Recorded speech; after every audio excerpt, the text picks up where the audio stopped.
What's up, y'all? My name is Christopher Reed, filmmaker and film student from Portland State University, and today I'll be speaking on Horace Jenkins' 1982 film, Cane River, and its relation to race and the American dream. The American dream is ingrained in our culture, but looks different for everyone. Though this idea was originally born from the white male perspective, expectations of the American dream are often different based on race, gender, geographic location, and socioeconomic status. Cane River presents us with a fresh perspective on what the American dream can truly be by following Peter, an African-American man in the rural South who decides to quit being a professional athlete and return home to Cane River. Through its narrative, the film redefines the American dream, inviting viewers to reconsider these preconceived notions while embracing the diverse nature of dreams and aspirations in our society. In There's No Place Like Home, The American Dream, African American Identity, and the Situation comedy, Bambi Haggins writes about the significance television and cinema has on the idea of the American dream. They quote, "As the most widely accessible American medium, television is the loom upon which the thread of dream mythology is woven, often imperceptibly, into the fabric of American culture."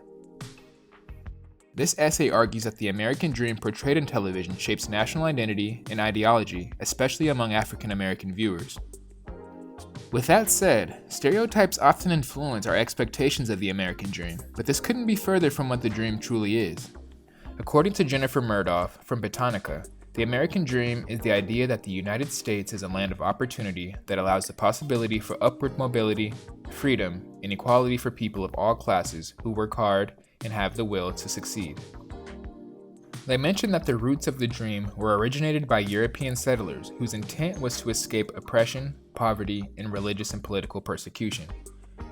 Though this can still ring true for some communities, in the last century this idea has shifted greatly, a change which is depicted through Peter's character in Cane River.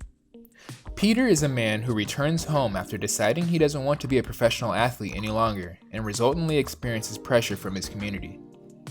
Being a professional athlete is often considered by the African American community to be a huge dream, an opportunity for more, or in other words, a way out.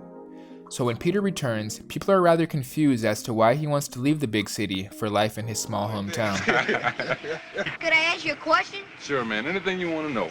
Is it true what I heard you ain't going into the pros? Yeah, man, it's true. The closest I'll get to the pros is the pros I put down with pencil on paper. You mean they didn't ask you? You weren't drafted? No, man, they asked me. I just wasn't interested. You weren't interested. Why not? Look, you said a question, meaning one. Now run on over to the house and fix some meat pies so Peter can eat them on the way home. Peter's simple life in Cane River displays a separation from traditional ideas of success in the American dream. Despite the pressure he receives to pursue a career as a professional athlete, Peter finds fulfillment in the beauty of small-town living and the tenderness of human connection. Peter's American dream is found in simple living, through farming, caring for his horses, writing poetry, and the love he finds for his partner Maria, who also experiences pushback for wanting to follow her own version of the American dream. Maria's American dream is found not only in her love for Peter, but also in her dream for continuing her education and moving to the big city of New Orleans.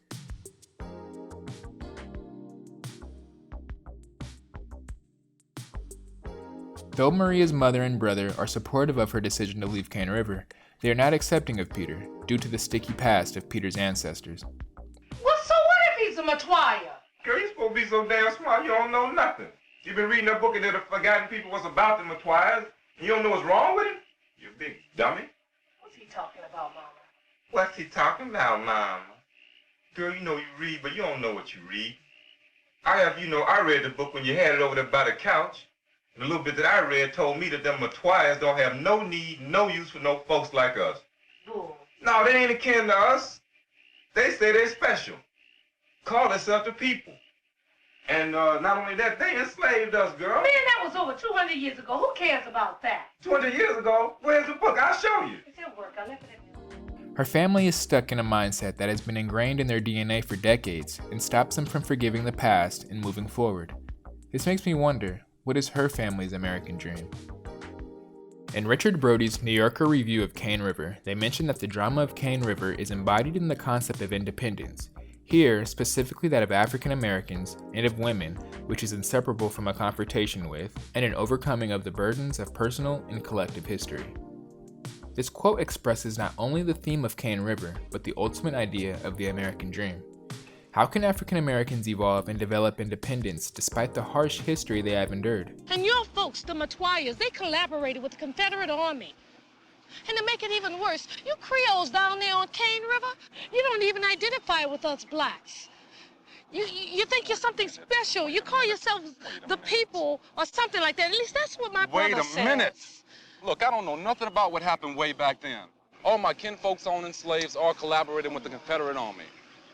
But I do know when somebody in my house yelled colored on television back when I was a kid, everybody in my house ran to see who it was. Big deal, Peter.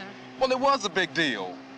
Hey, we were proud of Jackie Robinson, Joe Louis, Nat King Cole, Johnny Mathis, and all the black folks who made it. Now, I can't speak for everybody on Cane River, but that's how it was in my family. This relates to another article by Emily Dalgo that examines the accessibility of the American dream for Black Americans. They state that the classic conception of the American dream consists of having a home, a family, an education, and a sustainable source of income. The American dream's overarching narrative is that no matter who you are, hard work leads to tangible results. All in all, Cane River supports the idea that the American dream is not a one-size-fits-all concept.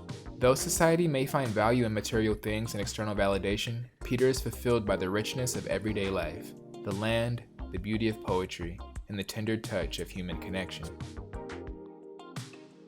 This film serves as a reminder to reconsider preconceived ideas and expectations of success and happiness, ultimately showing us to embrace the pursuit of inner fulfillment, large or small. Truly, the American dream allows you to build your life as you see fit, free of expectations. The American dream is different for many, so therefore, there is no one particular American dream. Rather, it is an action that requires each of us to create our own lives with intention. Cane River invites us to ask ourselves, what is my dream? I appreciate you all for taking the time to watch. Until next time, much love. Peace.